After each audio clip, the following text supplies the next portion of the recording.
जी, अस्सलाम वालेकुम। आज का हमारा लेक्चर नंबर 29 है, punctuations and the use of practicals sorry Capitals. तो उससे पहले मैं आपको कल जो मैंने आपको असाइनमेंट दी थी फ्रेजेस की, कि आपने खुद से सेंटेंसेस बनाने हैं और उसमें आपने फ्रेजेस के साथ अपने डेली रूटीन के आपने सेंटेंसेस बनाने हैं। उसमें से आपने फिर हाईलाइट करना है कि फ्रेजेस कौन से हैं। उसमें ये असद अली की असाइनमेंट जो कि इन्होंने सब बहुत अच्छे बनाए, बहुत सिंपल और बहुत क्लियर, और लग रहा है कि इनको समझ आई है। तो शाबाश असद अली, अच्छी एफर्ट है आपकी, अच्छी एफर्ट की आपने। और my friend Ali, noun phrase is a doctor, verb phrase he is working verb phrase है, adjective phrase Ali is a very talented boy तो adjective। तो इस तरह से day upon day his iPad dead, absolute phrase। बिल्कुल ठीक है। समझ आ रही है कि आपको समझ आ गई है, इससे मुझे पता चल जाता है, मुझे आपकी असाइनमेंट के थ्रू आपकी तरफ से फीडबैक मिल जाती है कि आपको समझ आई है। ठीक है, तो बाकी लोग भी इस तरह से मुझे असाइनमेंट्स बना के, इस तरह से मतलब ये नहीं कि ये तो असद जो है वो एक कुछ एक्स्ट्रा एफर्ट पुट करते हैं और काफ़ी अच्छी सी प्रेजेंटेशन बना के देते हैं। आप सिंपल एमएस वर्ड अपनी डॉक्यूमेंट, अपनी फाइल बना के मुझे भेज सकते हैं। तो having taken food, participle preposition onto the table, और कंजक्शन है बिकॉज, कंजक्शन है इनफाइनाइट फ्रेज टू गो, और टू गो टू लाहौर, और interjection oh my god playing like a winner. तो I like playing like a winner. ठीक है, general phrase playing like a winner. अच्छा, इसका आप ऐसे playing like a winner is his quality. ठीक ना, प्लेइंग लाइक अ विनर, एक फातेह की तरह खेलना उसकी खूबी है, उसकी पहचान है, इज हिज आइडेंटिटी। ठीक है, तो फिर ये जेरन फ्रेज होगा पूरा, प्लेइंग लाइक अ विनर, और आगे उसके आप वो करोगे। तो appositive Quaid Azam, the founder of Pakistan. ठीक है ये, तो बिल्कुल शाबाश। बाकी भी इसी तरह से बहुत सिंपल जो हैं उसकी आप बनाइएगा, सिंपल वाली, और आप मुझे कर दीजिएगा। ठीक है, तो बाकी इसमें कोई मिस्टेक नहीं थी आपकी। जो दूसरी है ये मलिहा, आपकी मुझे असाइनमेंट्स मिल चुकी हैं, मैं वीकेंड पे आपको इसका मिल जाएगा, रिव्यू मिल जाएगा। ये हादी मलिक हैं, ये हादी मलिक कह रहे थे, ये मतलब सॉरी, ये एक्सेस की आपने रिक्वेस्ट की है, एक्सेस की। तो एक्सेस नहीं आपने लेनी है, एक्सेस अगर आपको मिल जाएगी, आप उस ही डॉक्यूमेंट को अगर आप एडिट करोगे तो जो सारी डॉक्यूमेंट है वो चेंज हो जाएगी, जो मैंने बनाई हुई है बाकी के लिए वो चेंज हो जाएगी। आपने उसको डाउनलोड करना है, वहाँ से सेव एज करना है, जैसे मैंने बताया था। अ, मैं यहाँ पे बता देती हूँ दोबारा आप लोगों को।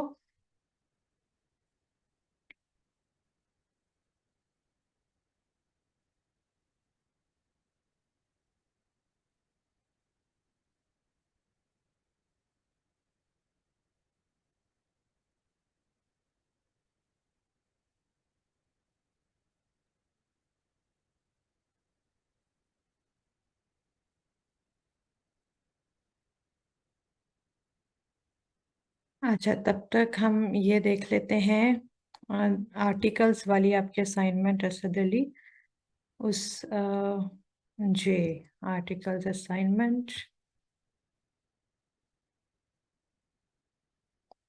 यहाँ पे कुछ मिस्टेक्स थी, मलिहा आपकी भी मैंने थोड़ी सी रिव्यू की थी, तो वहाँ पे थोड़ा सा ए एन का था। ठीक है, ये एन ऑनरेरी पोस्ट, तो बिल्कुल ठीक है कि ये जब आप बोलेंगे तो वहाँ पे ऑनर, ऑनर है, हॉनर नहीं होता है ना, हे नहीं, एच की आवाज़ नहीं आती है, ह की आवाज़ नहीं आती है, बल्कि ओ की आती है, ऑनरेरी पोस्ट, तो ऑनर, ऑनेस्ट, एन ऑनेस्ट, तो ये बिल्कुल ठीक है। अक्सर यहाँ पे ए हो जाता है, तो ए नहीं, ये एन होता है। ठीक है, बाकी ठीक है। यहाँ पे एक था, हाँ, Akram is a tallest boy in the class. तो ये पे द लगेगा, क्योंकि जो टॉलेस्ट है ये थर्ड डिग्री ऑफ एडजेक्टिव है। ठीक है, जैसे the, good, better, best, tall, taller, tallest, इस तरह से जो थर्ड डिग्री होती है उसके साथ हमेशा द आता है। ठीक है, तो यहाँ पे द आएगा। ये शायद मैं आपको भूल गई थी बताना पहले जब पढ़ाए थे आर्टिकल्स। तो ये भी चीज़ याद रखिएगा कि आपका यहाँ पे द आता है थर्ड डिग्री ऑफ एडजेक्टिव के साथ, द बेस्ट, द टॉलेस्ट और वगैरह वगैरह इस तरह से। बाकी बिल्कुल ये भी ठीक है। This is a useful plan. Useful यानी यू की आवाज पैदा हो रही है तो यूजफुल आ रहा है। तो बिल्कुल ठीक, शाबाश। इस तरह से पता मुझे भी चल जाता है कि आप लोगों को समझ आई है। ठीक है, ये असाइनमेंट्स की कुछ आप लोगों को मैंने सैंपल दिखाना था और कुछ चीज़ें समझानी भी थी ताकि बाकी लोगों को भी समझ आ जाए।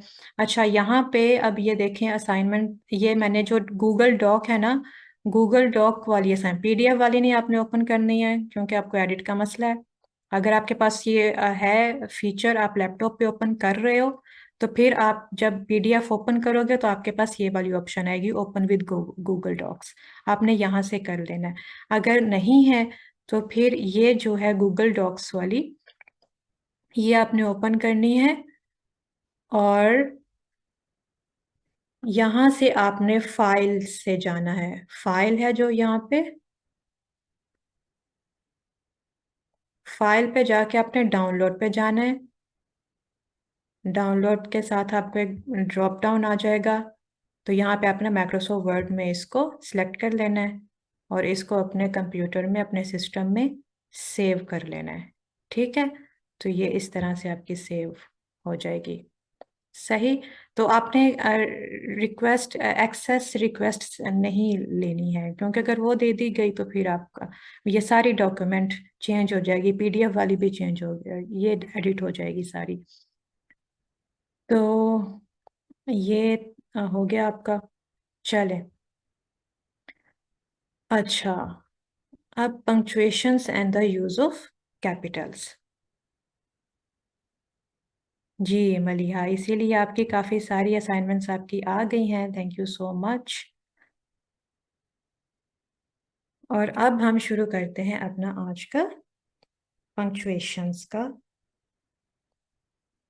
अब मैं आपके सामने कुछ सेंटेंसेस लिखूंगी जिससे आपको समझ आएगी कि पंक्चुएशंस का आखिर यूज क्या है और ये हम क्यों यूज करते हैं, इनकी अहमियत क्या है और हम इसको क्यों समझना चाहिए, हमें ये क्यों आने चाहिए।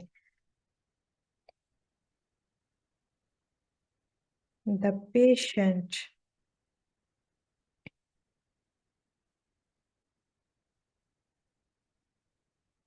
said the doctor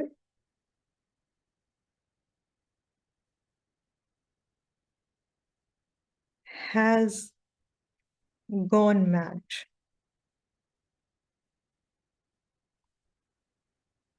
ये एक सेंटेंस है आपका। अब इसका दूसरा है, the patient said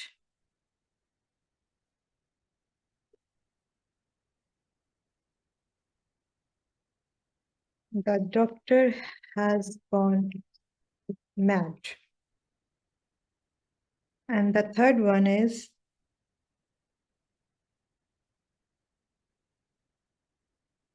the patient said the doctor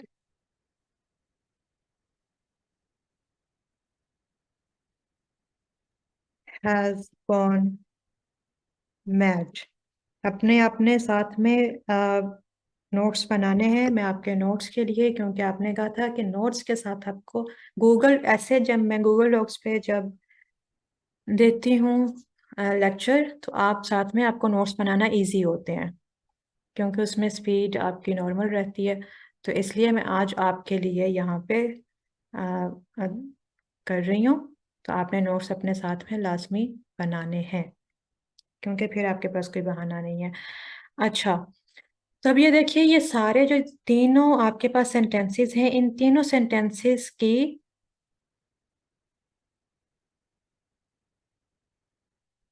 वो हम आगे देख के, अच्छा, ये जो तीनों सेंटेंसेस हैं, इनके अब वर्ड्स, आप अल्फाज देखें तो सबके सेम टू सेम है। ठीक है, the patient said the doctor has gone mad. सब में अल्फाज एक जैसे हैं, वर्ड्स एक जैसे हैं। ठीक है, ये सेंटेंसेस एक ही सेंटेंस है। फर्क आ रहा है तो इन पंक्चुएशंस में। ठीक है, इन पंक्चुएशंस में, इसमें डिफरेंस, इसमें फर्क है। अब ये जो पंक्चुएशन का फर्क है, इससे पहले वाले के क्या पता हो रहा है? द पेशेंट, मरीज, वक्फा, मरीज, सेड द डॉक्टर, डॉक्टर ने कहा, हैज गॉन मैड, पागल हो गया है। यानी डॉक्टर कह रहा है, डॉक्टर ने कहा मरीज पागल हो गया है। ठीक है, दूसरे में द पेशेंट सेड, मरीज ने कहा the doctor has gone mad, doctor पागल हो गया है। यहाँ पे मरीज कह रहा है डॉक्टर पागल हो गया, उसमें डॉक्टर कह रहा है मरीज पागल हो गया, सिर्फ पंक्चुएशन के फर्क से। और the patient said the doctor has, ये इसका कोई, और ये बेमानी बन रहा है। The patient said the doctor, मरीज ने कहा द डॉक्टर, डॉक्टर, पहले मरीज ने कहा, वक्फा आ गया, डॉक्टर, डॉक्टर, ये अलग हो गई इससे। हैज गॉन मैड, पागल हो गया, मतलब इसका कोई मीनिंग ही नहीं बन रहा। ये तीनों अलग अलग टुकड़ों में। तो ये बात करने, तीनों बातों का मतलब फर्क हो गया। ठीक है, और ये ही काम करती हैं हमारे पंक्चुएशंस। पंक्चुएशंस जिनको कि औकाफ भी कहा जाता है, यानी वक्फा, जब हम किसी बात के अंदर, किसी बात को हम उसका मतलब वाजे करना चाहते हैं, तो उसमें हम अगर इसको, इसकी डेफिनेशन समझें तो, पंक्चुएशन जुमले की ऐसी तकसीम का नाम है जो मुख्तलिफ, ये जो पंक्चुएशंस हैं, मुख्तलिफ ये जो अलामतें हैं, इनके इस्तेमाल इसलिए करते हैं ताकि जुमले का सही मतलब, सही मफहूम समझ आ जाए, सुनने वाले और पढ़ने वाले की समझ में अच्छी तरह से आ जाए। क्योंकि इसके साथ ही जब पढ़ रहा होगा उसको समझ में आ रहा होगा, और जब आप बोलते हो तो फिर आप उस जगह पे, आपको पता है हमने कहा वक्फा लेना है, उस वक्फे से आपके बात का मतलब, मफहूम मजीद समझ में आ रहा होता है। और इसको, पंक्चुएशंस को सीखने के दो फायदे हैं, कि एक तो फिक्रे को समझने में मदद देती है, और दूसरा ये फिक्रे को लिखने में मदद देती है, कि उसमें कोई कोई कंफ्यूजन ना रह जाए, उसके मतलब में, उसके मफहूम, उसका मफहूम वेग ना रह जाए, मुबहिम ना रह जाए, कोई इबहाम ना रह जाए, इबहाम यानी कोई कंफ्यूजन ना रह जाए। ठीक है, दूसरों के लिए जब दूसरे पढ़ेंगे। ठीक है, खुद के लिखने के लिए आपको, मतलब आपको मदद मिलेगी कि आप अच्छी तरीके से अपनी बात समझा दें, और जब पढ़ेगा कोई दूसरा बंदा या सुनेगा तो उसको समझने में आसानी होगी। और इस तरह से एक फिक्रे के गलत इस्तेमाल का, उसके माने का गलत इस्तेमाल का फिर कोई चांसेस नहीं रहते हैं। ठीक है, तो बाज दफा इसी तरह पंक्चुएशंस के गलत या सही इस्तेमाल से ही या तो फिक्रा बेमानी हो जाता है, या उसका मतलब ही बदल जाता है, या आप बाद में आप एक्सप्लेन कर रहे होते हो कि मैंने तो ये कहा था, या इस बात का मतलब तो ये था। ठीक है, तो जो पंक्चुएशन मार्क्स हैं जो आज हम पढ़ेंगे, जो मेन पंक्चुएशन, बल्कि जो मेजर मेन जो हैं पंक्चुएशन मार्क्स, वो ये हैं।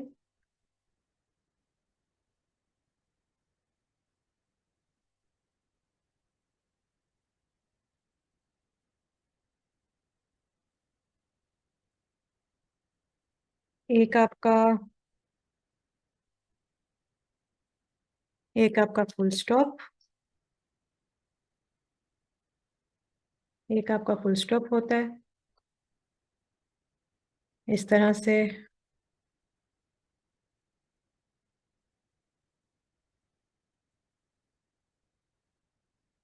फिर होता है कोमा,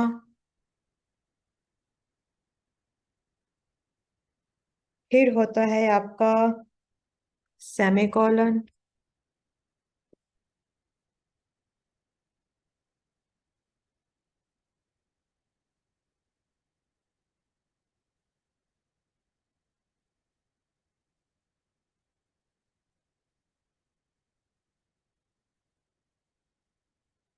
सेमीकोलन किस तरह का होता है? ये आपका सेमीकोलन होता है। फिर आपका होता है कॉलन, जो कि ये दो डॉट्स होते हैं। सेमीकोलन एक डॉट और एक कॉमा एक लाइन में, ये आपके कॉलन। और फिर आपकी होती है क्वेश्चन मार्क होता है।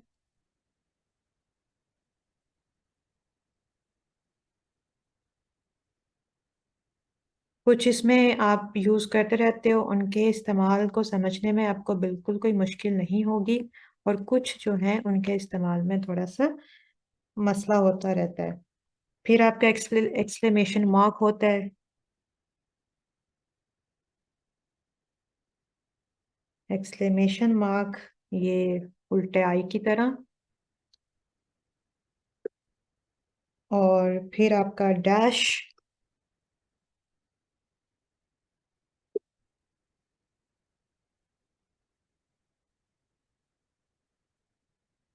अच्छा, डैश जब आप किसी अच्छा, ये आपका डैश हो गया जब आपने।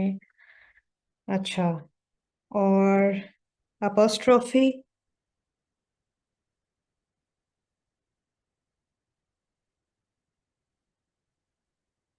अपोस्ट्रोफी ये छोटा सा ये हो गया।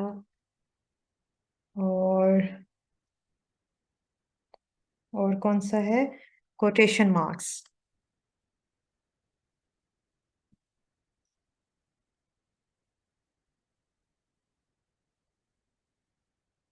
कोटेशन मार्क्स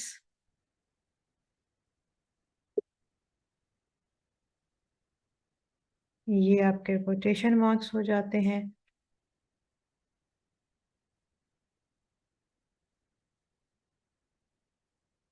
और आखिरी है 10th वन इज हाइफन। एक हाइफन होगा तो ये हाइफन अगर आप दो हाइफन कर दोगे और उसके साथ। अच्छा, ऐसे अगर आप उसके जो जहाँ पे आप लिखोगे वहां पे स्पेस दे के दो हाइफन दोगे, फिर स्पेस दोगे तो वो डैश बन जाएगी आपकी। और सिंगल रहेगा तो वो आपका हाइफन रहेगा। ऐसे जब आप किसी वर्ड के साथ लिखते हो तो वो डैश बन जाती है, जैसे अम,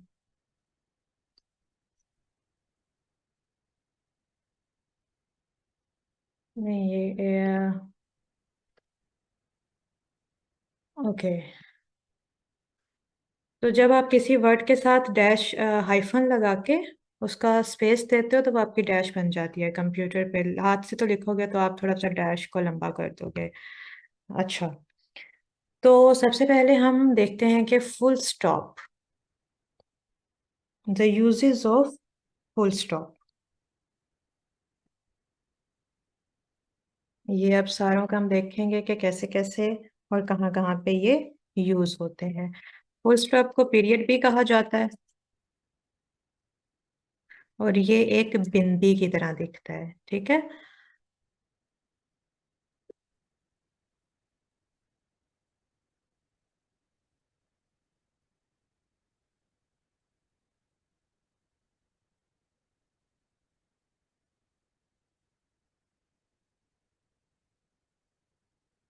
इस तरह से ये आपका फुल स्टॉप एक बिंदी के जैसा दिखता है। और ये यूज कहाँ पे होता है? आपको नॉर्मली आपको सबको पता ही होगा कि इसके यूजेस, सबसे कॉमन यूज जो है इसका वो है एक सादा जुमले के एंड में। सादा जुमला, ठीक है, जिसमें कोई बात कही जा रही होती है या उसको उसकी नफी की जा रही होती है या सीधा सीधा एक बयान दिया जा रहा होता है। To end of simple sentences. To end of simple sentences जैसा कि for example do your duty,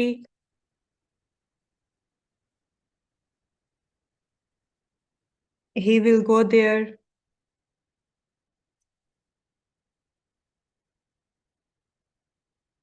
तो ये आपके simple, I am a boy, I am a girl, I am a teacher, ठीक है, ऐसे सबके बाद आपका फुल स्टॉप। ठीक है, ये आपको पता है सिंपल सेंटेंसेस के साथ आपके फुल स्टॉप होते हैं।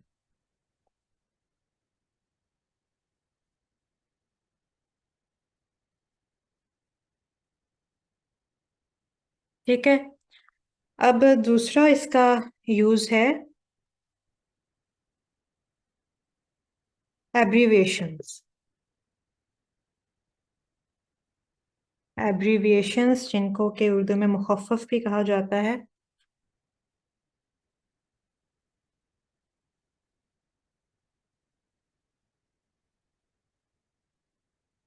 जैसे कि किसी नाम का जो है, किसी नाम का पहला, हर नाम का पहला हर्फ मिला के दो तीन लफ्ज हैं इकट्ठे, किसी चीज का नाम है या वैसे कोई नाम है, तो उनका जब इकट्ठा करके आप नाम लिख देते हो और हर लफ्ज का पहला हर्फ इस्तेमाल करते हो, जैसे मास्टर ऑफ आर्ट्स में हमने एम, मास्टर का एम ले लिया, और मास्टर का एम ले लिया और आर्ट्स का ए ले लिया, तो उसके उसमें हमने फुल स्टॉप लगा दिया।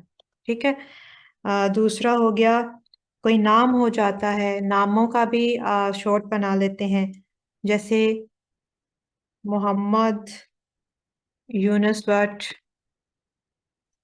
तो इनका अगर हम कहेंगे शॉर्ट बनाएंगे, एम के बाद फुल स्टॉप होगा, वाई के बाद फुल स्टॉप होगा, और फिर आपका ये नाम हो जाएगा। जो आपका वर्ड आप पहला लफ्ज लोगे उसके बाद आप फुल स्टॉप लगाओगे।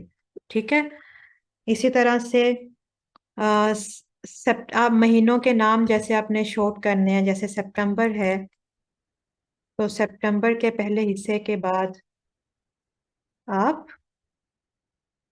SEPT लिख के आप उसका फुल स्टॉप लगा दोगे।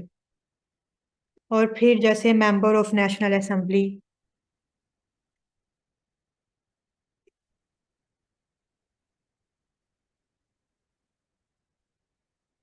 तो इसका हो जाता है एम, मेंबर का एम, नेशनल का एन, और असेंबली का ए, तो सब में आपका फुल स्टॉप आएगा। ठीक है, MNA। अच्छा, अब कुछ ऐसे होते हैं आपके, आ,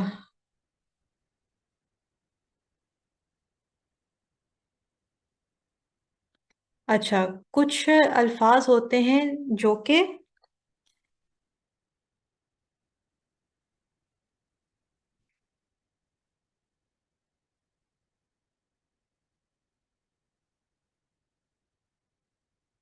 अब कई दफा क्या होता है कि पहला और आखिरी, जैसे कि डॉक्टर है, डॉक्टर, तो इसका शॉर्ट बनाया गया हुआ है डी और आर, इसका पहला डी और आखिरी लफ्ज आर मिला के इसका शॉर्ट बनाया गया हुआ है। लेकिन क्या होता है कि ऐसे अल्फाज के आप एंड में फुल स्टॉप नहीं लगाते हो।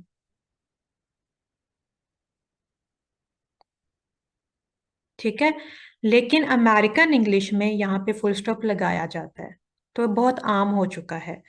वरना इसमें फुल स्टॉप नहीं लगता, जो असल में इसमें इंग्लिश में, आप कह लो ब्रिटिश इंग्लिश में, यहाँ पे फुल स्टॉप नहीं लगता है। लेकिन अमेरिकन इंग्लिश में टाइटल्स या शॉर्ट किए हुए वर्ड्स, इस तरह के शॉर्ट किए हुए वर्ड्स जो कि एक ही वर्ड का पहला और उसी का आखिरी हर्फ मिला दिया जाएगा, जैसे ये डॉक्टर है, आपका नंबर, NUMBER, नंबर, नंबर का शॉर्ट बनाया गया हुआ है NO, तो वैसे इसके साथ डॉट्स नहीं लगते हैं, लेकिन ये इतने ज्यादा आम हो चुके हैं इसके साथ लगाना कि अब वो लगाया जाता है और उसको नॉर्मल, उसको ठीक ही समझा जाता है। इस तरह से मिस्टर होता है, मिस्टर का M और R मिला के इसका एक शॉर्ट बनाया गया हुआ है, तो इसके साथ लगा दिया जाता है फुल स्टॉप, लेकिन असल में इसके साथ फुल स्टॉप नहीं होता है। मिस्ट्रेस के साथ भी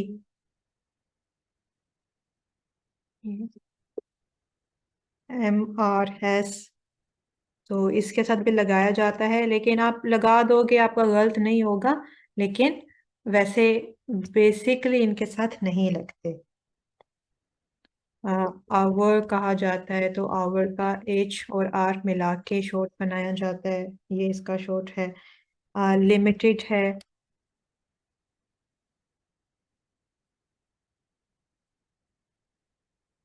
आप लगा देंगे ठीक होगा, नहीं लगाएंगे तो भी ठीक होगा।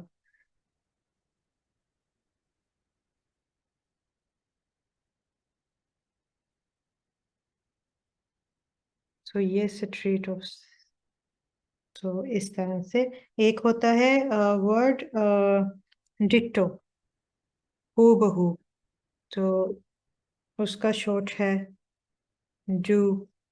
तो इसके साथ भी आप शॉर्ट आप लगा दोगे, तो अगर आप ये आइडेंटिफाई करना चाहते हो कि आपने डिट्टो का आपने एब्रीविएशन, ये डू नहीं है बल्कि डिट्टो का है। ठीक है, तो ये आपका फुल स्टॉप एब्रीविएशंस के साथ और टाइटल्स के साथ।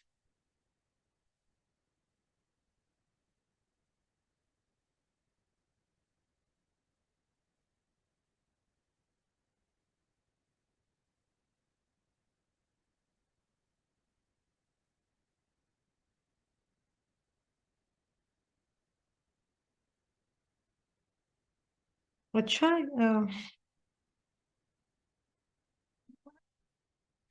इंटरनेट प्लीज वेट कीजिएगा, इंटरनेट स्टेबल नहीं है, मैं इसको स्विच कर लूँ।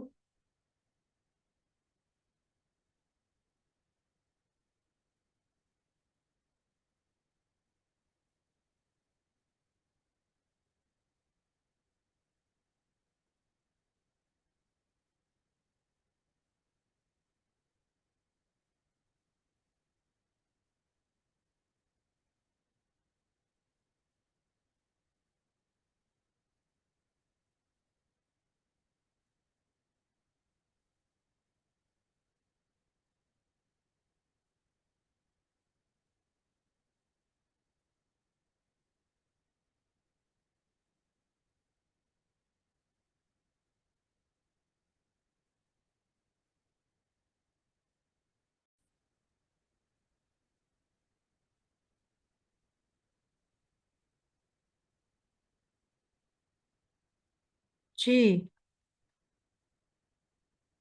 किसी का क्वेश्चन तो नहीं था जब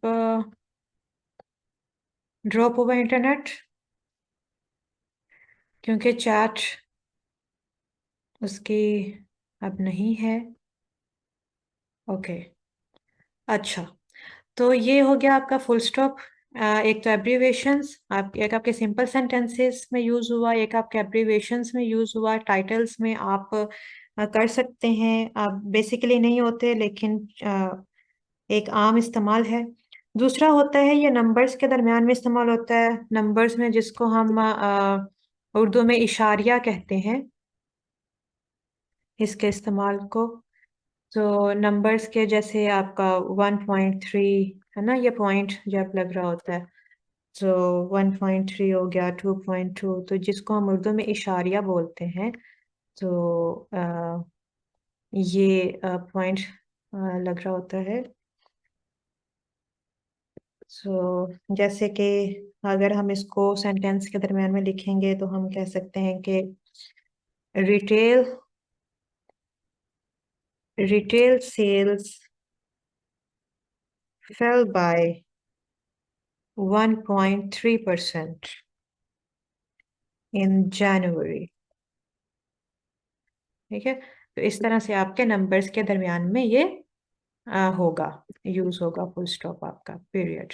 ठीक है, अच्छा, दूसरा होता है रिपोर्टेड स्पीच। रिपोर्टेड स्पीच में, रिपोर्टेड क्वेश्चंस में जब आप अगर आप ये अगर आप ऐसे कहते हैं कि उसने कहा क्या तुम जाओगे, आपने अगले की बात एज इट इज कोट की, तो वहां पे तो आपका क्वेश्चन मार्क आएगा। लेकिन अगर आपने उसको अपने लफ्जों में बयान किया, जैसे कि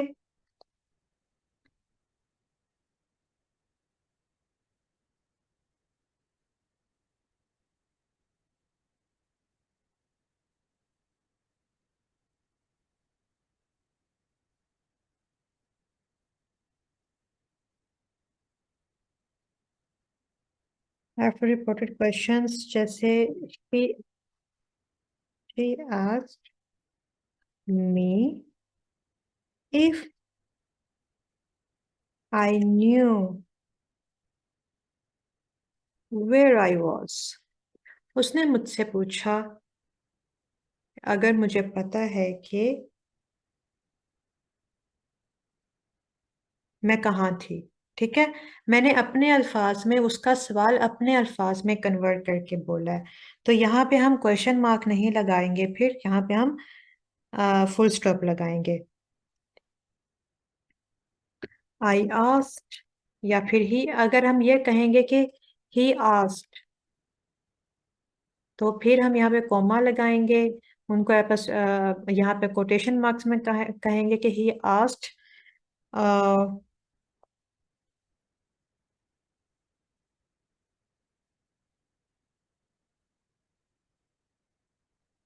where he was.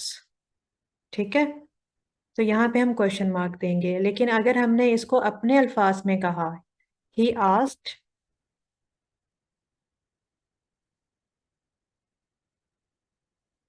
If I knew where was where he was, तो यहाँ पे हम सिर्फ फुल स्टॉप लगाएंगे। सॉरी, यहाँ पे हमने वेयर वॉज ही, ठीक है, वो कहाँ था। ठीक है, हमने क्वेश्चन के हमने अल्फाज का जो तरतीब है वो भी क्वेश्चन वाली रखी। पहले आ गया आपका वॉज और फिर उसके बाद ही आपका हेल्पिंग वर्ब। ठीक है, लेकिन यहाँ पे हमने वेयर ही वॉज ऐसे लिख दिया। सॉरी, यहाँ पे ये वेयर ही वॉज, ठीक है ना। He asked if I knew where he was. ठीक है, तो यहाँ पे मैंने अपने अल्फाज में उसको कन्वर्ट करके बोला। तो यहाँ पे मैं फिर फुल स्टॉप लगाऊंगी, क्वेश्चन मार्क नहीं लगाऊंगी, और अल्फाज की जो तरतीब है वो भी ऐसे सिंपल कर दूंगी। ठीक है, वेयर वॉज ही नहीं लिखूंगी, वेयर ही वॉज लिखूंगी। अब यहाँ पे आपने कुछ चीजें याद रखनी है फुल स्टॉप के लिए। जब आप एक सेंटेंस में लगाओगे, सेंटेंस के अंदर लगाओगे, कि एक तो ये एंड पे यूज होते हैं।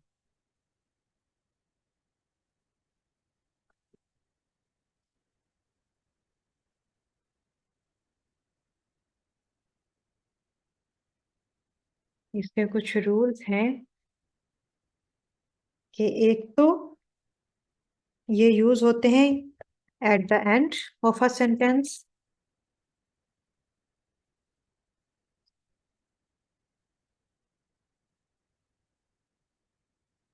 दूसरा, जब ये यूज होते हैं तो आपको कोई स्पेस नहीं दरमियान में छोड़नी है। जैसे ये है ना, he asked if I knew where he was, तो यहाँ पे आपने स्पेस नहीं छोड़नी है।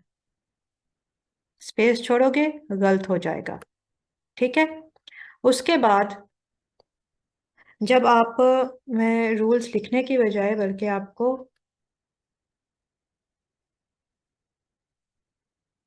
अच्छा, फिर है आपको should not leave any spaces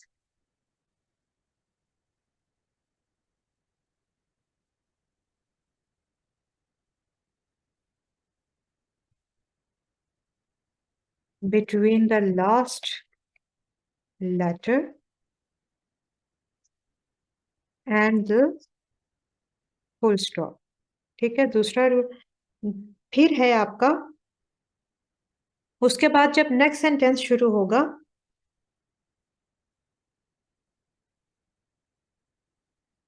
जैसे यहाँ पे अब हम आगे एक नया सेंटेंस लिखें। यहाँ पे he asked if I knew where he was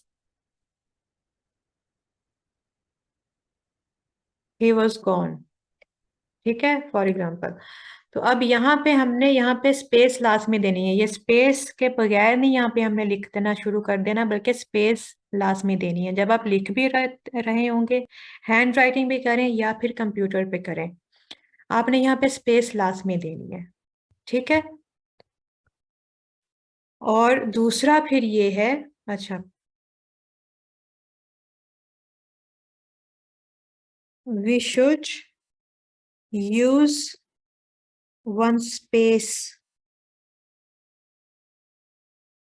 between the full stop and the first letter of the next sentence।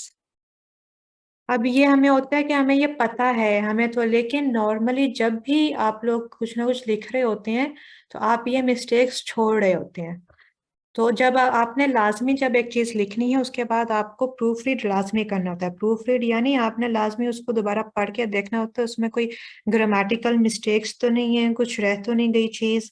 और ये बहुत नॉर्मल, बहुत कॉमन मिस्टेक्स हैं जो कि छोड़ दी जाती हैं, और जबकि लिखने वाले के जहन में होता है मुझे ये पता है और मैंने ऐसा कुछ नहीं, ऐसी मिस्टेक नहीं की होगी। फिर ये है कि if we write a sentence after the full stop,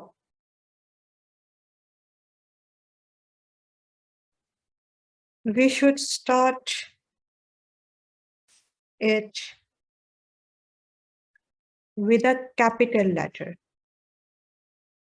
ठीक है, ये लाजमी, ये कैपिटल लेटर वाली गलती तो बहुत ज्यादा होती है। जैसे हमने ये यहाँ पे नया फिक्रा शुरू किया तो ये कैपिटल रखा, इसको आप स्मॉल करोगे तो ये गलत हो जाएगा। ठीक है, तो इसको आपको हमेशा कैपिटल रखना होता है। तो ये रूल्स थे कुछ फुल स्टॉप के। ठीक है, तो यहाँ पे हमारा फुल स्टॉप, फर्स्ट हमारी पंक्चुएशन कंप्लीट हो गई। अब हम जाते हैं दूसरे कॉमा की तरफ। Uses of comma. कॉमा होता है हमारा छोटा सा वाव, टाइनी सा, हमारा इंग्लिश में हम वाव की सूरत में।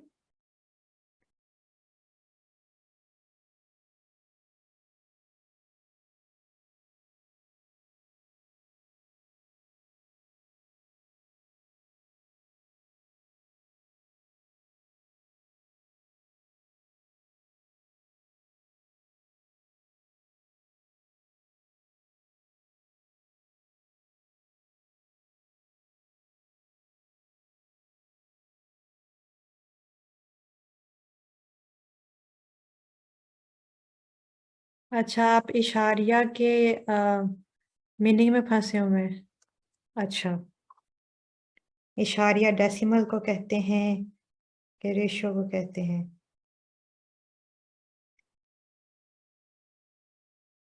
मैं आपके देख रही थी चैट।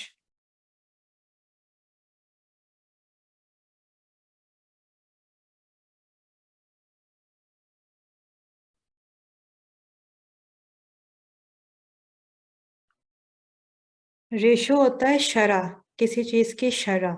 ठीक है, और डेसिमल होता है इशारिया, मार्क्स होता है, और रेशो तो कुछ और होता है। रेशो शरह होती है।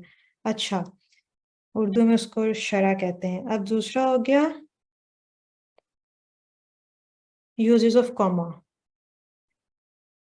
यूजेस ऑफ कॉमा जो है ये हमने हमारे फ्रेजेस में भी काफ़ी हमने पढ़ा है, और इसका ज़्यादातर इस्तेमाल आपको काफ़ी जाना पहचाना जो हमने रिसेंटली पढ़े हैं, फ्रेजेस भी और पार्ट्स ऑफ स्पीच भी।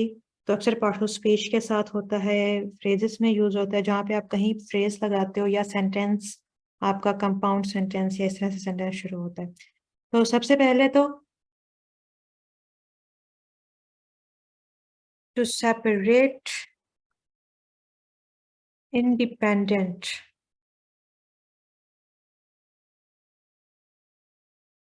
क्लॉजेस, ठीक है, इंडिपेंडेंट क्लॉजेस। जैसे मैं यहाँ पे यहाँ पे एक इंडिपेंडेंट क्लॉजेस कौन से होते हैं आपको पता है या आप पढ़ चुके हो? He walked down the street and then he turned the corner, ठीक है। ये आपके इंडिपेंडेंट क्लॉजेस, यानी दोनों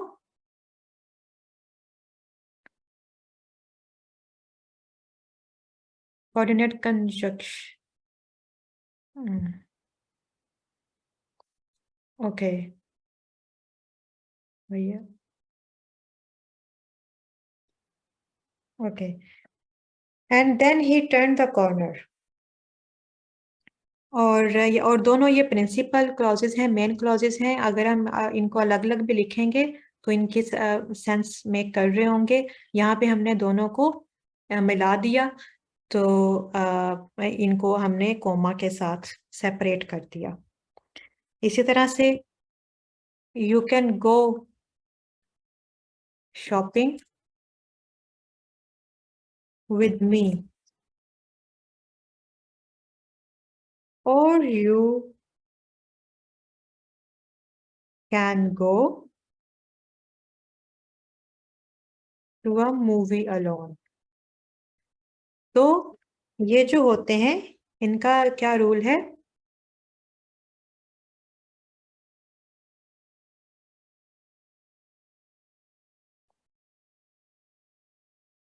यहाँ पे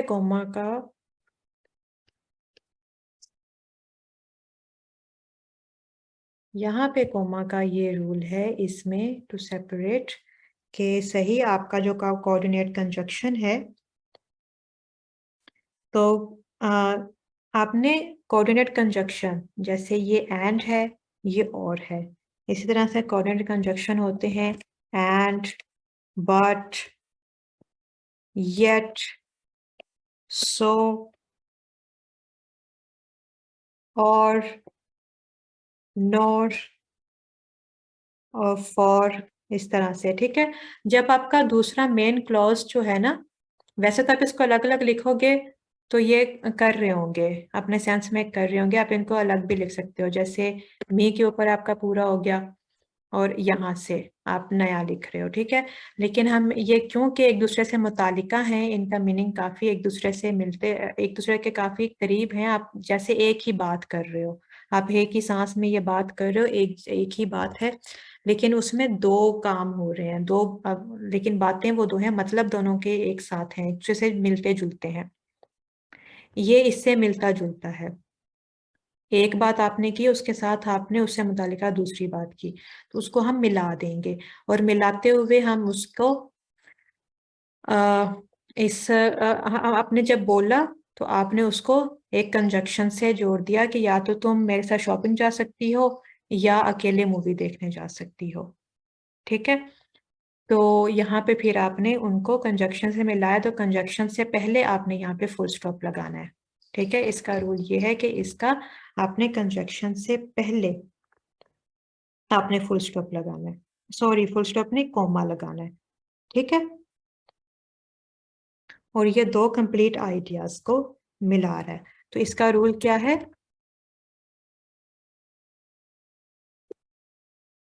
use a comma before a coordinating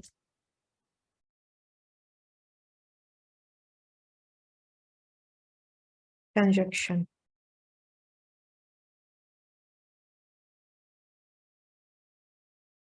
When joins two complete ideas,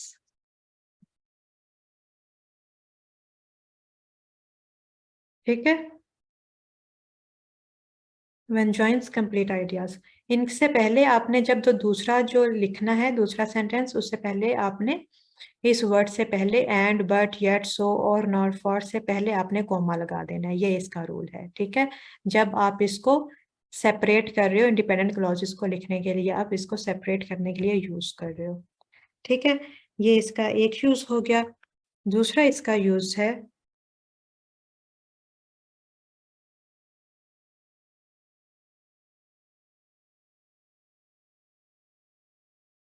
एक हम बात कहते हैं जैसे कि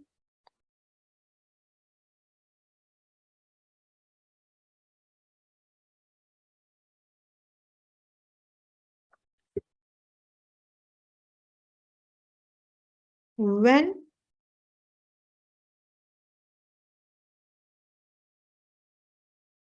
when when Yvonne was ready to iron,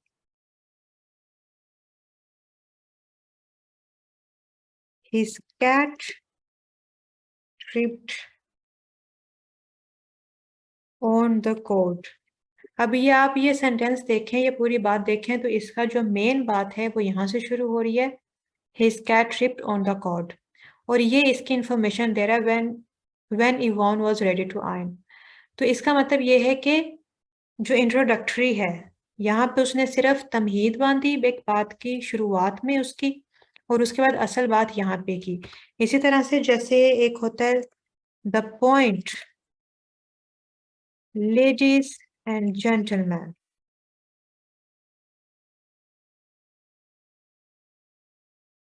is very important.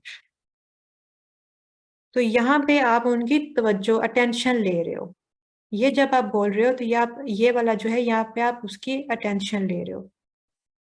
तो जो अटेंशन ग्रैब करने के लिए या इंट्रोडक्टरी आप एक लाइन बोलते हो, तो इंट्रोडक्टरी लाइन से पहले आप कोमा लगाते हो। ठीक है, इंट्रोडक्टरी लाइन बोलकर आप कोमा लगा देते हो। तो आफ्टर एन इंट्रोडक्टरी क्लॉज और फ्रेज।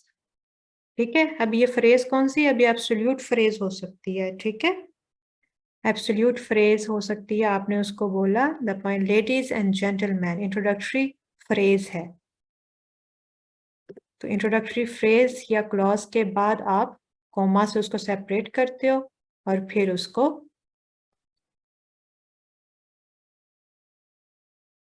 यहाँ पे आपने कॉमा लगा दिया,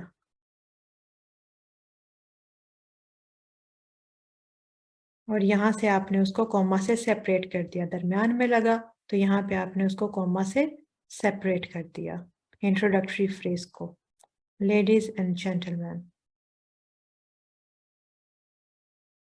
ठीक है, ये हमारे दो यूजेस हो गए कि एक तो कोऑर्डिनेट इंडिपेंडेंट क्लॉजेस को सेपरेट करने के लिए, दूसरा इंट्रोडक्टरी क्लॉज के बाद। उसके बाद क्या होता है, इसका मतलब होता है कि जब आप उसके बाद करते हो तो ये कॉमा हमें बताता है, रीडर को बताता है कि इंट्रोडक्टरी फ्रेज या क्लॉज कंप्लीट हो गया है, अब मेन बात शुरू होने लगी है।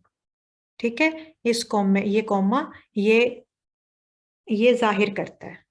ठीक है, अच्छा, दूसरा तीसरे नंबर पे है between all items in a series.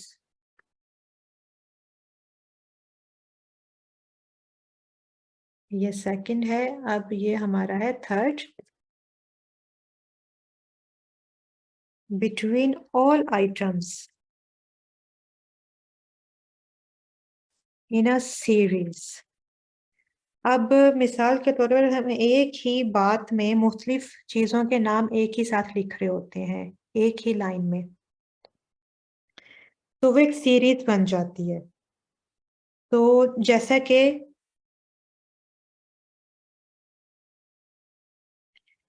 कि हो गया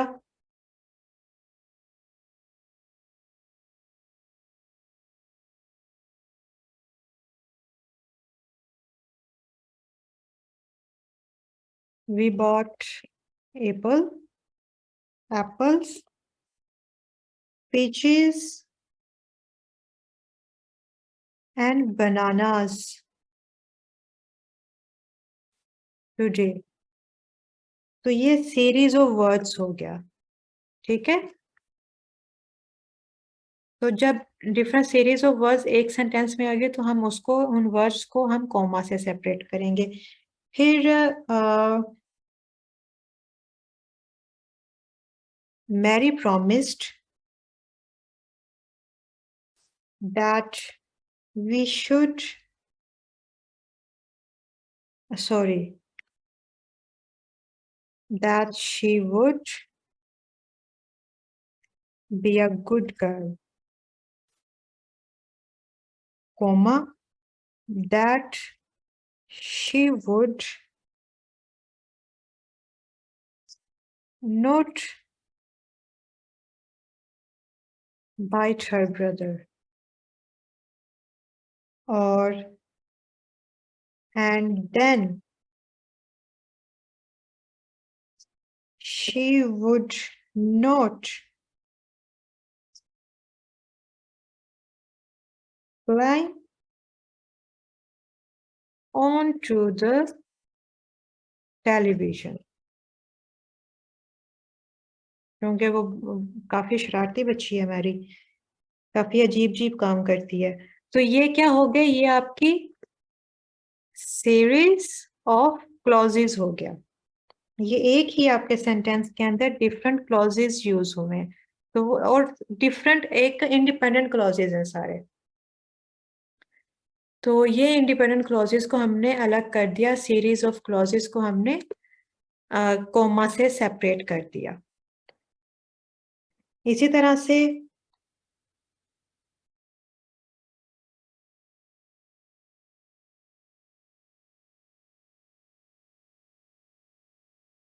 अब एक होती है सीरीज ऑफ फ्रेजेस, जैसे कि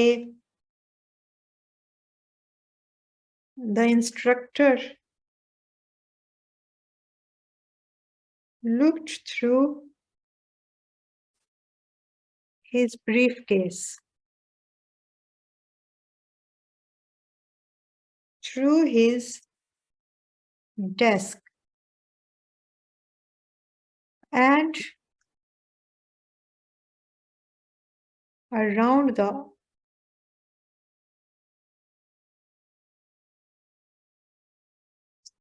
and around the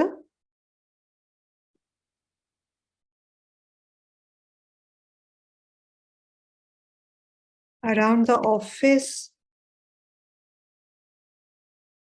for the lost grade book. तो यहाँ पे ऊपर थे हमारे क्लॉजेस, क्योंकि वो तमाम सेंटेंसेस थे अपने आप में, कंप्लीट सेंटेंसेस थे, मेन सेंटेंसेस थे, तो ये क्लॉजेस थे, ठीक है। क्योंकि आप एक जैसे ही सेंटेंसेस हैं लेकिन उनके मतलब एक दूसरे के साथ जुड़े होते हैं, एक ही बात आप समझ लो, एक ही बात के अंदर मुख्तलिफ छोटे छोटे जुमले हैं, तो उनको आपने कॉमा से सेपरेट कर दिया। अब यहाँ पे ये फ्रेजेस हैं, क्योंकि ये पूरे जुमले नहीं है, अगर आप इनको अलग अलग लिखोगे, थ्रू हिज डेस्क को अलग लिख दोगे, थ्रू हिज ब्रीफ केस को अलग लिख दोगे, around and around the office for the lost grade book, इसको आप अलग अलग लिख दोगे तो इनका कोई सेंस मेक नहीं कर रहा होगा, मुकम्मल एक कोई मफहूम नहीं दे रहा होगा। तो ये फ्रेजेस हैं, ठीक है, फिक्रे हैं। फिक्रे क्या होते हैं, नाकुस मरक्कुब होता है, वर्ड्स का ऐसा जुमलों अल्फाज का ऐसा मजमूआ होता है जो कि कोई सेंस मेक नहीं कर रहा होता, लेकिन वो एक जुमले के अंदर होता है, तो उसके मीनिंग्स को मॉडिफाई कर रहा होता है। तो ये फ्रेजेस हैं, तो ये सीरीज ऑफ फ्रेजेस, एक ही जुमले के अंदर आपकी सीरीज ऑफ फ्रेजेस इस्तेमाल हुई, तो उनको आपने एक एक ज्यादा सीरीज, यानी एक से ज्यादा आपकी चीज का जिक्र हो रहा है, एक से ज्यादा एक ही जैसी चीज है, एक से ज्यादा दफा आपके सेंटेंस में यूज हो रही है, तो उसको आप कॉमा से सेपरेट कर दोगे, ठीक है। या सॉरी, तो यहाँ पे वर्ब भी हो सकता है, he will go walk and then take his bath, ठीक है, तो वो सारे सीरीज ऑफ वर्ब्स हो जाएगी।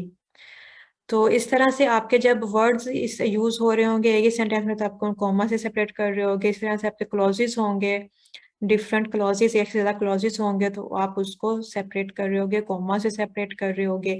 जैसे फ्रेजेस यूज हो रहे होंगे तो आप फ्रेजेस को कॉमा से सेपरेट कर रहे होगे। फिर आपका होता है to set of non restrictive clauses.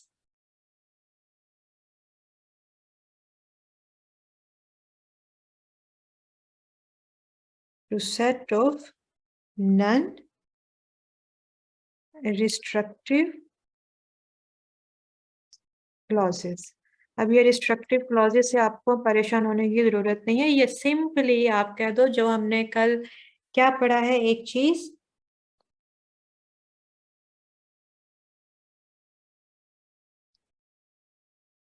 एक हमारी थी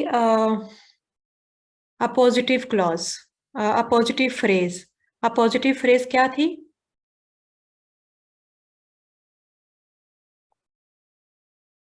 अपोजिटिव फ्रेज थी कि जो हम लिखते हैं एक जुमले में नॉन इसेंशियल इंफॉर्मेशन देने के लिए।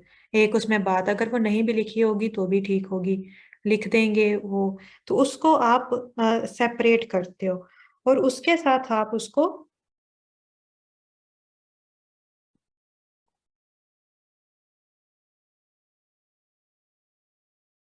अब अगर और अगर एक क्लॉज है जो उसके बीच में आपने लिखा है लेकिन वो उसके माने के लिए लाजमी है, उसका लिखना लाजमी था, अगर आप ना लिखते तो बात इनकम्प्लीट रह जाती, उसको कहते हैं रिस्ट्रिक्टिव क्लॉज। मैं आपको डेफिनेशन लिख देती हूँ।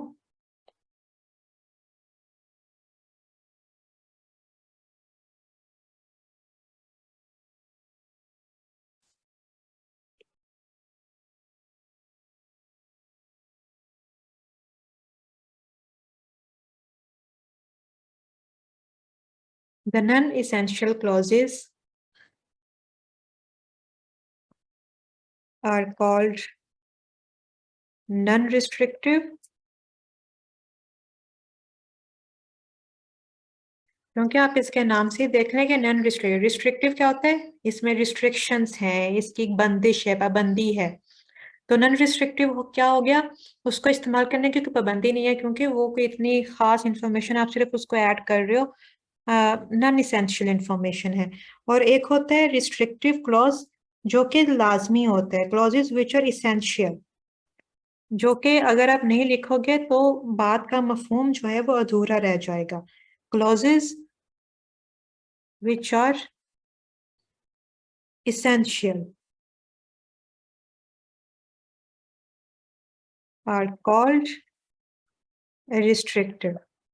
अब नॉन रिस्ट्रिक्टिव और रिस्ट्रिक्टिव क्लॉजेस जो हैं वो अक्सर शुरू होते हैं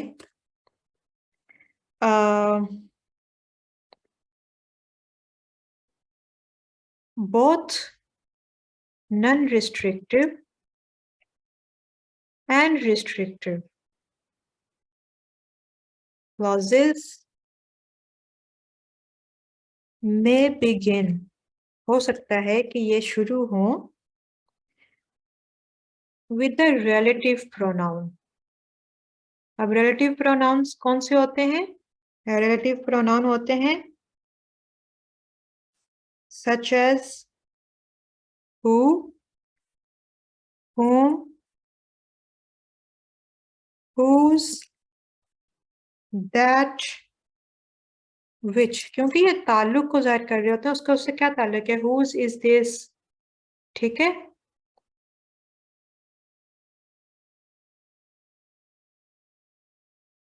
who, whom, ठीक है ना, whom is this, तो इनके साथ शुरू हो सकते हैं। तो और इसके बाद इसके बाद जो प्रोनाउन आता है ना, इसके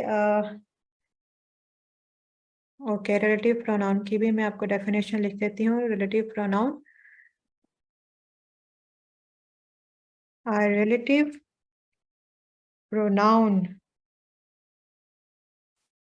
refers to the noun और pronoun that precedes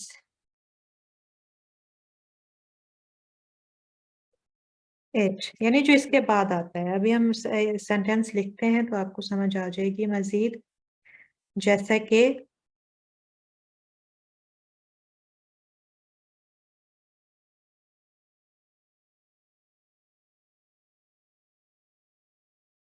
Steven storm, Steven storm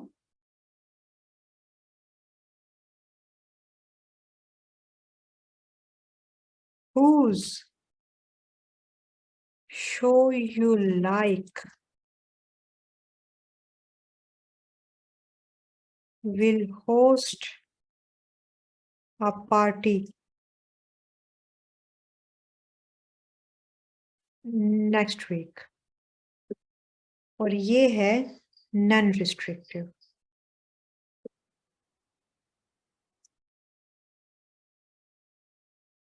अब ये देखें, स्टीवन स्टॉर्म हुज, जिसका, ठीक है ना, इसने प्रीसीड किया, ये इसके बाद लगा, ठीक है ना। प्रोनाउन, ये रिलेटिव प्रोनाउन है जो इस नाउन के बाद लगा और इसका इसके बारे में बात कर रहा है।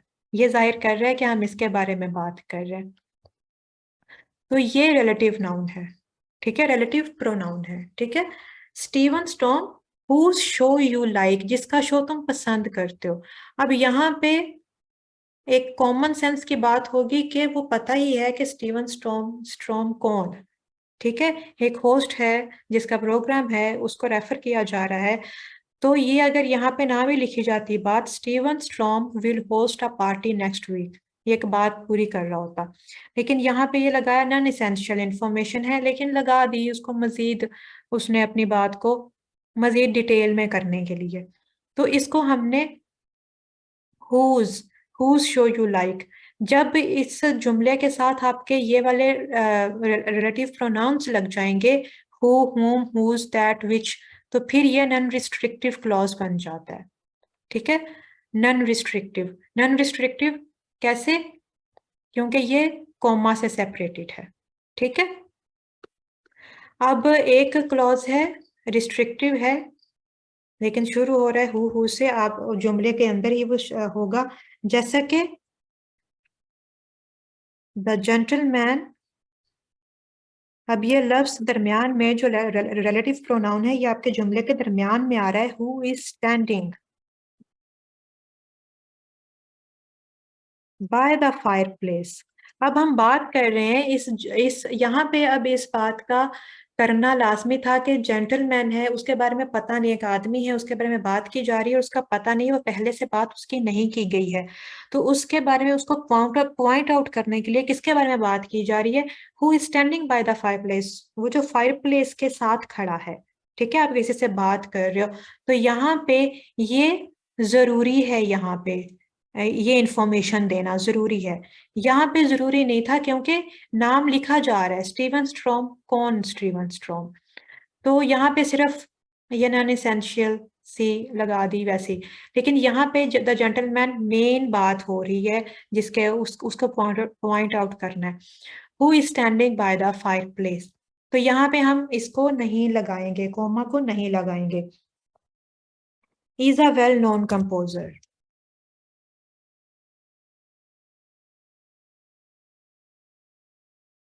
ठीक है। तो ये रिस्ट्रिक्टिव है, ये रिस्ट्रिक्टिव क्लॉज है, ठीक है।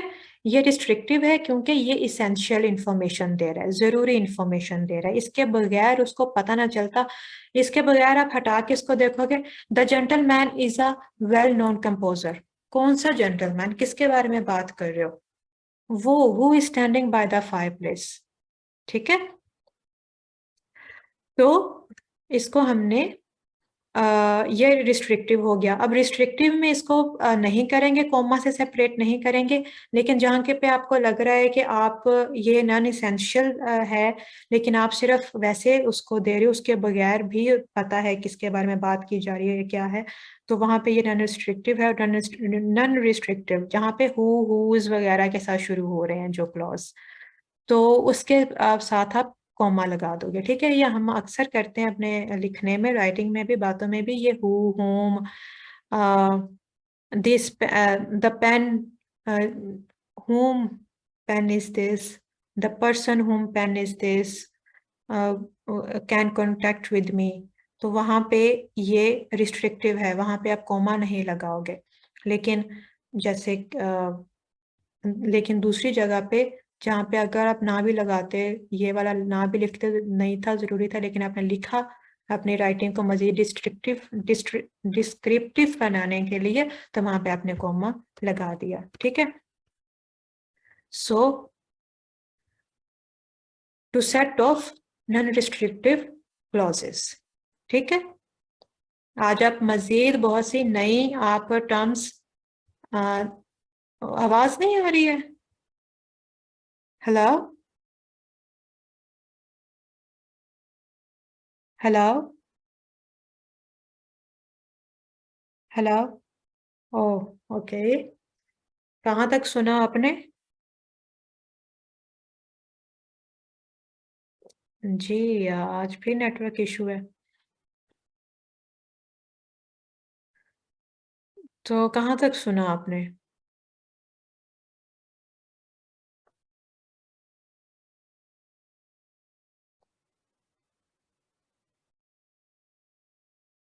तो मैं बता रही थी कि ये हमारा हो गया नॉन रिस्ट्रिक्टिव क्लॉजेस, ठीक है।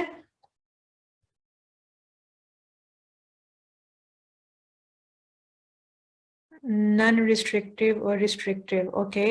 ये हमारे हो गए रिस्ट्रिक्टिव और ये हमारे नॉन रिस्ट्रिक्टिव।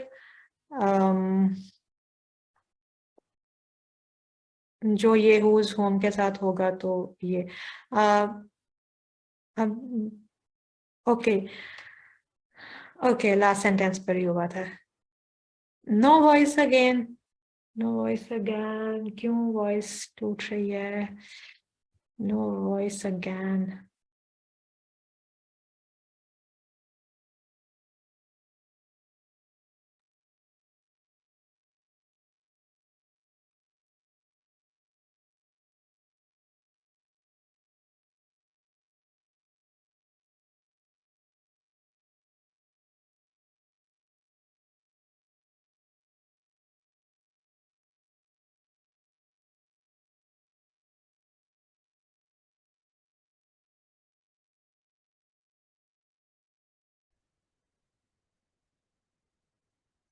तो ये हमारा हो गया to set off forth, to set of non restrictive clauses.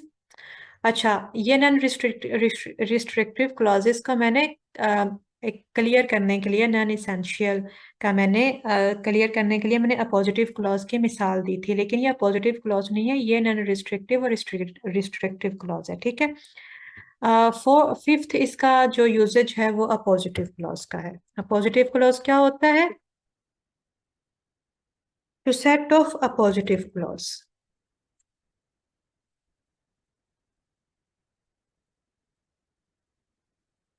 ये आप क्यों चीजें पढ़ रहे हो, क्यों समझ रहे हो? ताकि जब आप, क्योंकि जब आप राइटिंग करते हो, अगर ये चीज, अगर आप इन चीजों का ख्याल नहीं रखते हो, तो आपकी जो मीनिंग्स हैं, जो बात का पूरा मतलब जो है, वो क्लियर नहीं होता है, ठीक है। और मिस्टेक्स होती हैं। अच्छा, ठीक है, हम एंड लिख देते हैं।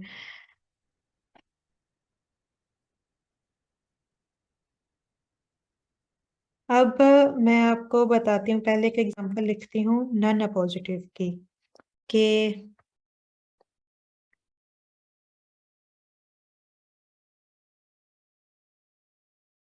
The poet pope is famous for his monologues।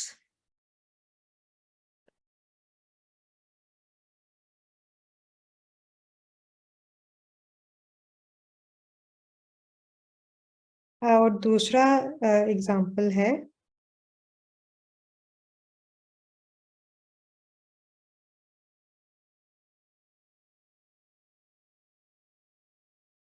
अब एक ये हो गई बात आपकी, एक दूसरी बात है,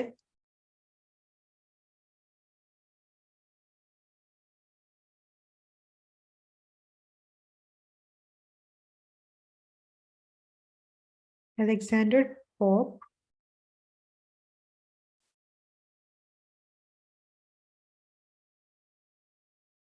the restoration poet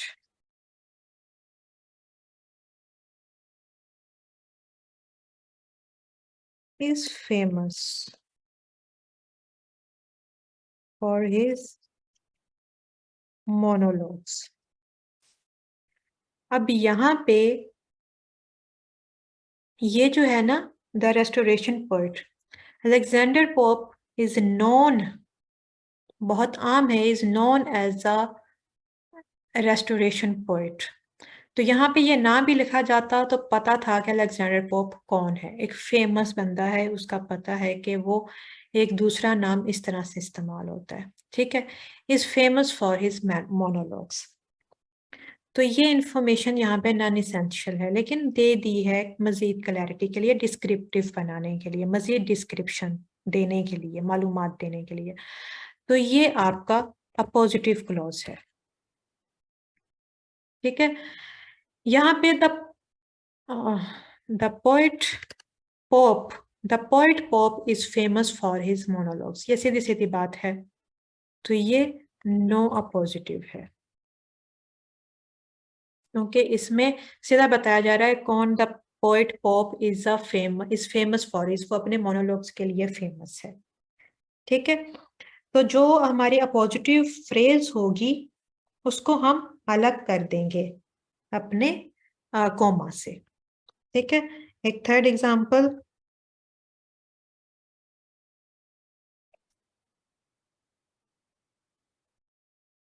the New York jets, और उनको अंडरडॉग्स भी कहा जाता है, द अंडरडॉग्स। एक फेमस चीज है, उसका पता है कि उसकी मशहूरी का, उसका फेमस होने का क्या रीजन है, लेकिन आप डिस्क्रिप्टिव बनाने के लिए उसको बीच में लिख रहे हो बस। तो उसके लिए आप उसको कॉमा से अलग कर दोगे, क्योंकि अगर वो ना भी लिखोगे तो वो पता है सबको।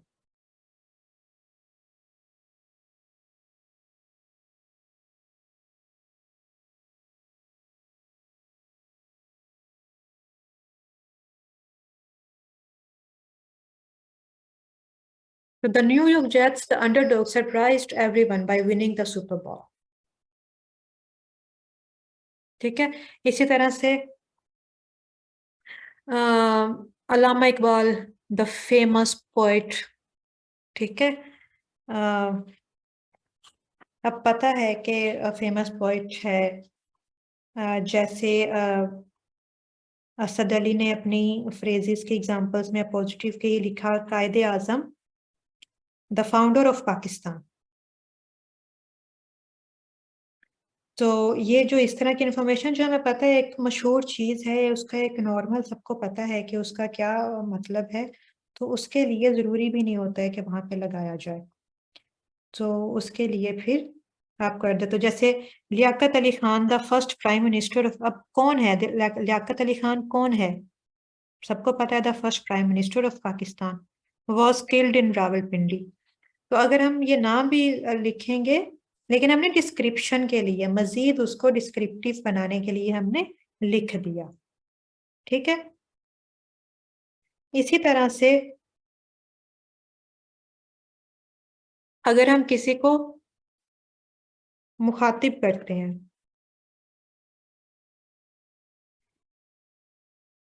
जब हम किसी को मुखातिब करते हैं, तो कॉल समवन, तो उसके नाम के साथ हम, जैसे अली, हम मुखातिब करने के लिए कर रहे हैं, अली कम हेयर, ठीक है। तो हमने नाम के साथ, इसी तरह से O God show us the right path,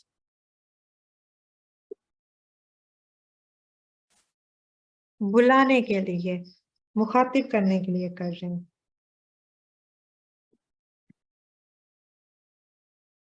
Come here, Sajid, at once.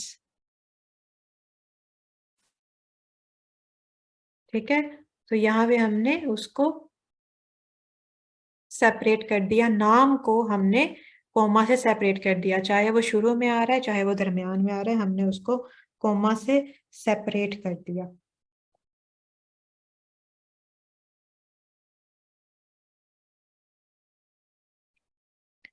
इसी तरह से कई दफा हम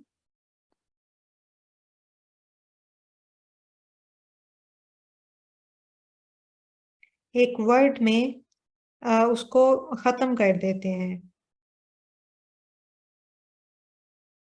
जैसे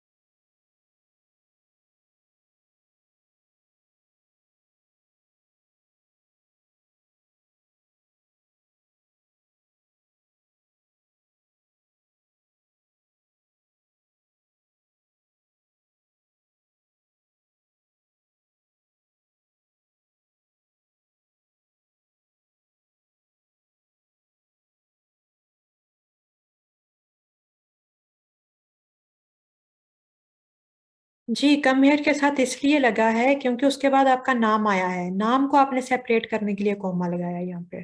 तो चाहे नाम आपका शुरू में आएगा या दरमियान में आएगा तो आप उसको कोमा से सेपरेट कर दोगे, इसलिए आया यहाँ पे कोमा, वरना कोमा ना आता।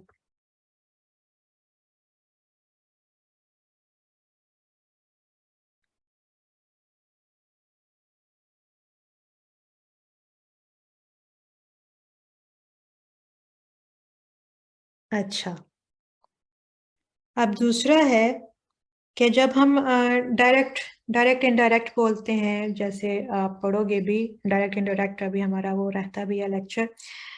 तो डायरेक्ट कोटेशंस जो हैं, डायरेक्ट अगर किसी ने बात की है उस बात का एज इट इज, उस बात को हम जब कोट करते हैं तो कोट को हम कोमा से अलग कर देते हैं, उसमें कोमा आता है। जैसा कि मैरी सेड, इसको हमने कोमा से सेपरेट कर दिया और फिर हमने जो कोटेशन है, कोटेशन को कोटेशन मार्क्स लगा के उसको अलग कर दिया। I dislike concerts.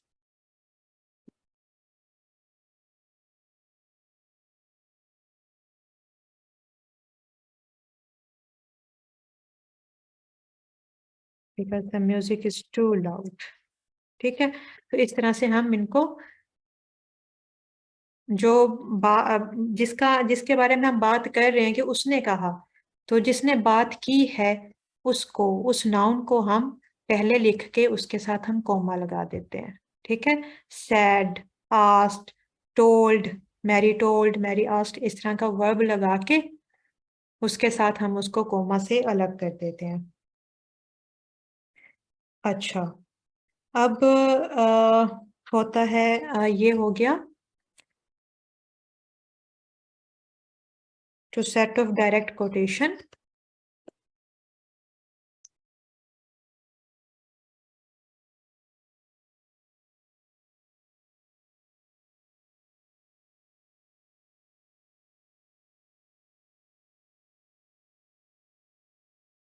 और अब हमारा होगा with dates, addresses, titles and numbers।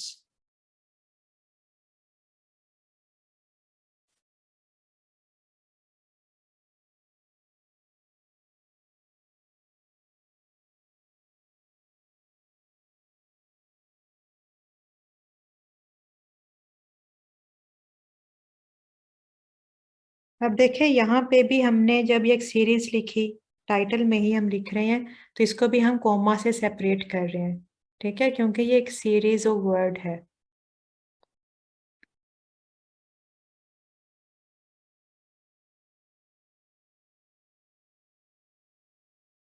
6 हो गया, ये 7 हो गया और अब हमारा 8 है।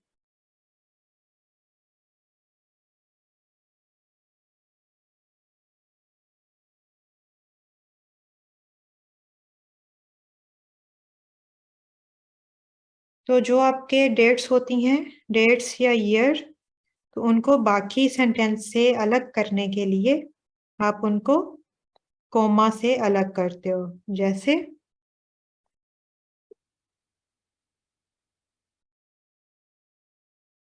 On December 12, 1980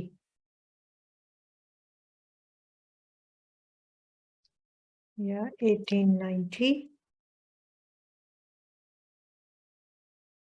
orders were sent out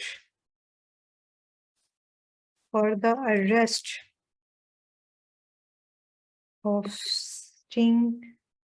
Sitting Bull। अब यहाँ पे आपने पहले महीने, डेट को, मंथ और डेट को आपने कोमा लगाया, फिर आपने ईयर को कोमा से अलग कर दिया। ठीक है, इन दोनों के दरमियान में आपका कोमा आया है। इस तरह से जब आप किसी सेंटेंस में डेट लिखते हैं तो इस तरह से लिखते हैं। ठीक है, डेट के बाद कोमा, मंथ, डेट के बाद कोमा, फिर ईयर के बाद coma.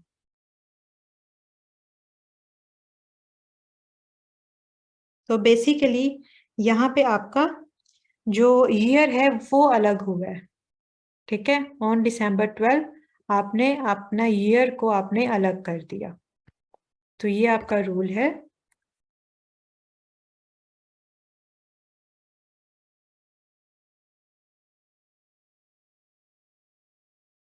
In dates the year is settled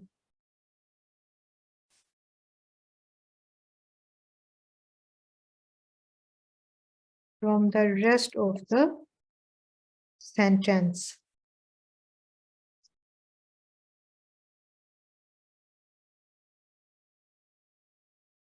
with a pair of commas।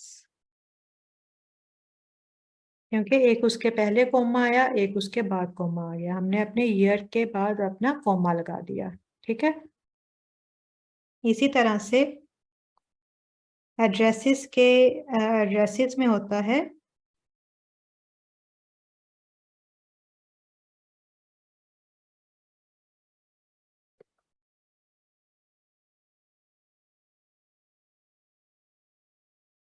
एक, हम एड्रेस लिख के देखते हैं यहाँ पे।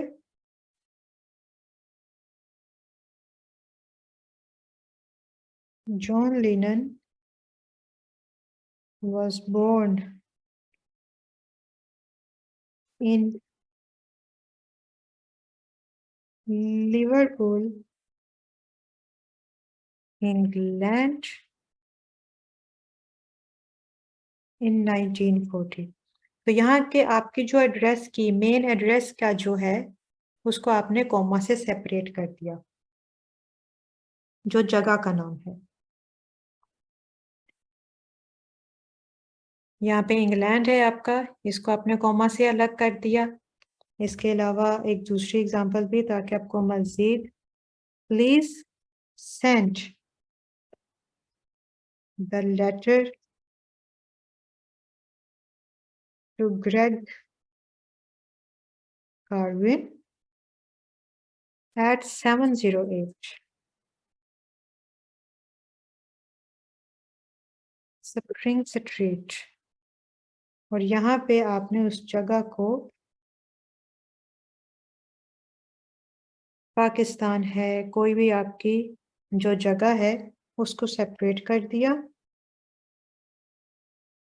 और अगर आपका कोई पोस्टल कोड है उसके साथ, तो आप उसके साथ कोमा नहीं लगाओगे, पोस्टल कोड्स के साथ कोमा नहीं आता है। तो ये आपके एड्रेस के रूल्स होंगे।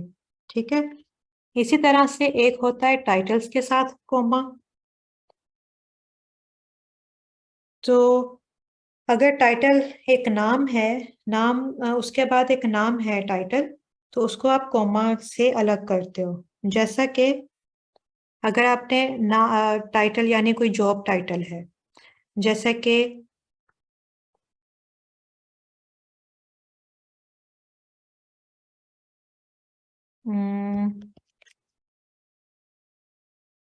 गुलाम अब्बास एमडी, ठीक है, या सीईओ, ठीक है,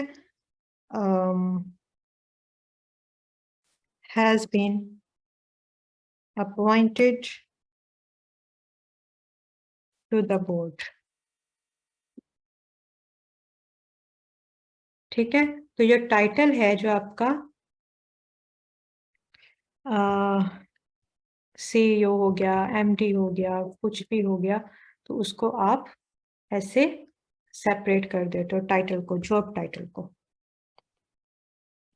इसी तरह से नंबर्स लिखते हुए हम यूज करते हैं नंबर्स का अपने बकायदा, जैसे 3500, तो उनको आप कोमा के साथ अलग कर देते हो।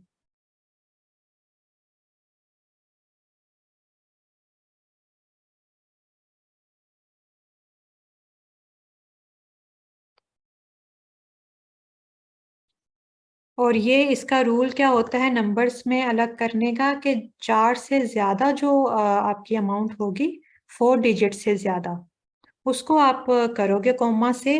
और उसके लिए रूल क्या होगा कि आप इधर से राइट साइड से काउंट करना शुरू करोगे और हर रे को 3 में डिवाइड करोगे, 3 के ग्रुप में डिवाइड करोगे। जैसे हमारी एक रकम लिखते हैं, उसके साथ 6 हो गया, 1 2 3 4 5 6, ठीक है। तो यहाँ से हम काउंट करेंगे 1 2 3, 3 के बाद हमने कोमा लगा दिया, फिर यहाँ से 1 2 3, 3 के बाद कोमा लगा दिया। तो इस तरह से हम अपने अमाउंट्स में 3 के ग्रुप में उसको डिवाइड करके कोमा लगाते हैं। इसी तरह से ये हम लिखते हैं, तो इधर 1 2 3, तो 3 3 में हमने कर दिया, ठीक है। यहाँ पे हमने 1 2 3, तो यहाँ पे तो 4 से ज्यादा जो डिजिट्स होंगे उनके साथ हम, जब हम अब वो अमाउंट लिखेंगे, तो वहां पे हम कॉमा लगाएंगे नंबर्स के साथ, ठीक है। डिजिट्स जो हैं 4 से ज्यादा होंगे तो हम उसके साथ कॉमा लगाएंगे। इसके अलावा आ, एक लाइन, कोई किसी लफ्ज को आपने ओमिट करना है, हज़फ करना है, उसको खत्म करना है, जैसे कि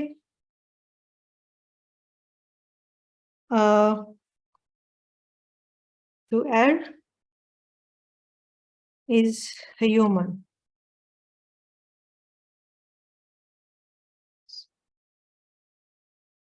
to forgive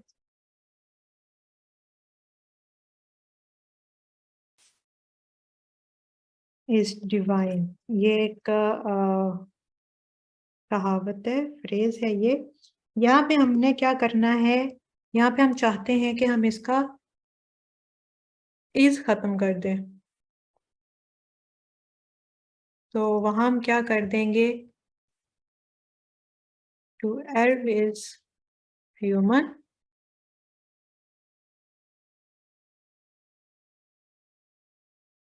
to forgive is लगाने के बजाय हम डिवाइन लिख देंगे, ठीक है। इसी तरह से एंड की जगह पे भी आप कहीं पे एंड खत्म करना चाहते हैं, तो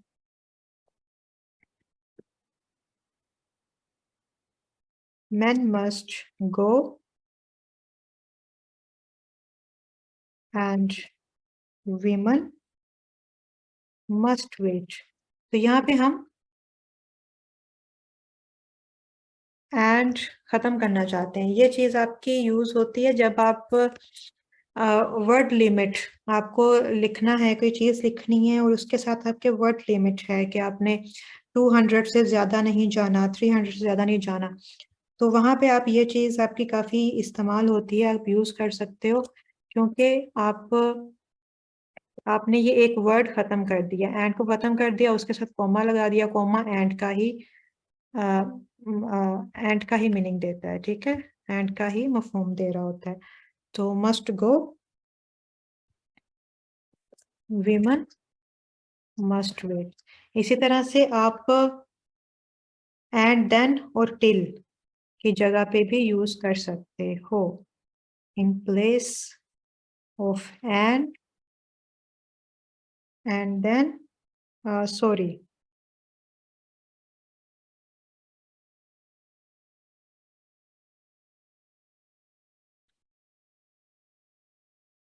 अगर आपने कोई वर्ड खत्म करना है तो आप उसको वो कर दोगे, ठीक है। इसी तरह से ये बता दिया कि जब सीरीज होंगी आपकी कोई भी आपके एक ही लाइन में आपके डिफरेंट वर्ब्स यूज हो रहे हैं, नाउन्स यूज हो रहे हैं, जैसे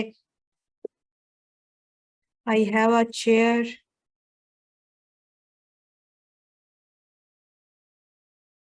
a table, a sofa and a bed। तो ये आपने नाउन्स को अलग कर दिया, एक से ज्यादा आपके नाउन्स यूज हो रहे थे। फिर आपने I went there, met him,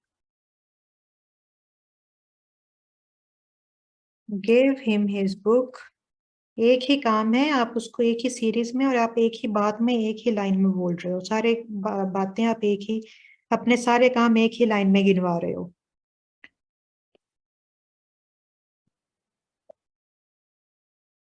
and turned, आपने काम कर लिए एक ही में, काफी सारे आपने लिख दिए, तो आपने वर्ब्स, और उनको वर्ब्स को आपने सेपरेट कर दिया कोमा से। फिर आपके हो जाते हैं एडजेक्टिव, हो जाते हैं for example he is sober. आपने एक ही इंसान की काफी सारी खूबियां गिनवा रहे हो, एक ही इंसान के अंदर है वो सारी, तो उनको आप सबको कोमा से अलग कर दोगे। इंटेलिजेंट भी है, हार्ड वर्किंग भी है, और ये तो आपने पहले देख ही लिया है कि कोऑर्डिनेटिंग में आपने एंड वगैरह से पहले आपने कोमा लगाना होता है। तो ये आपने एडजेक्टिव्स को अलग कर दिया, ये सारे एडजेक्टिव्स थे आपके। और फिर आपके हो गए एडवर्ब्स, जैसे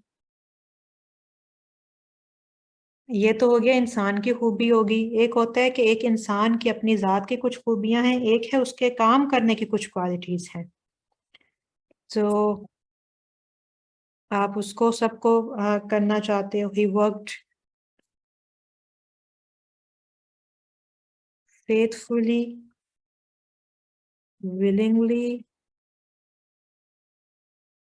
उसने बहुत ईमानदारी से, बहुत खुशदिली से, बहुत स्मार्टली, क्लेवरली, बहुत होशियारी से, और मेहनत से, इंडस्ट्रियली, इंडस्ट्रियसली।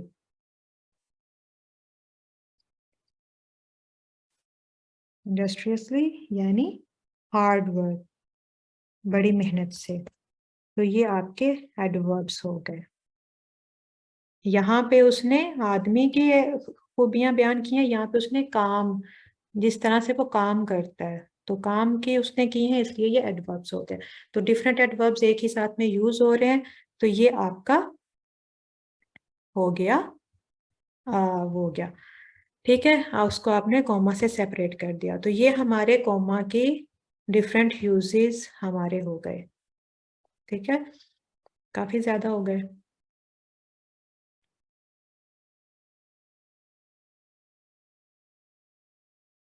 8,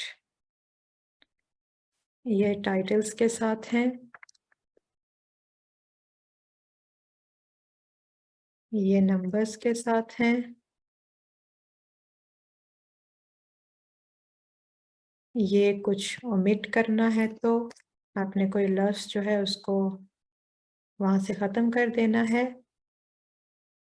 और ये सीरीज ऑफ वर्ड्स के साथ।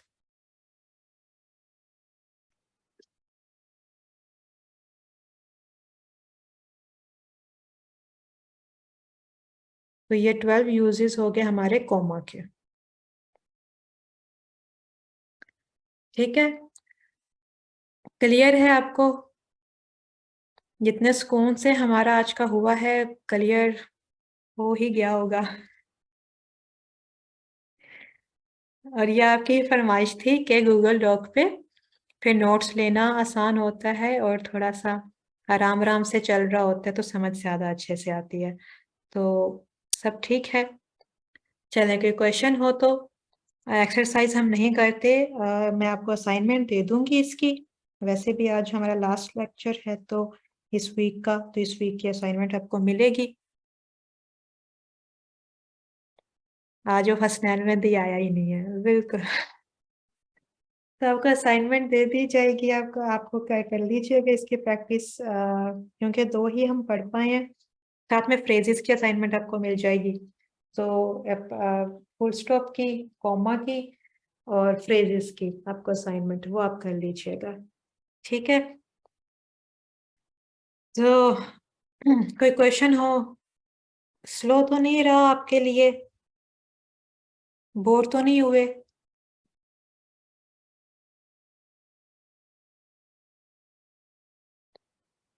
स्लाइड्स पे फटाफट फटाफट फटाफट स्लाइड्स चेंज हो रही होती हैं, एक के बाद एक आ रही होती है। अगर स्लाइड्स पे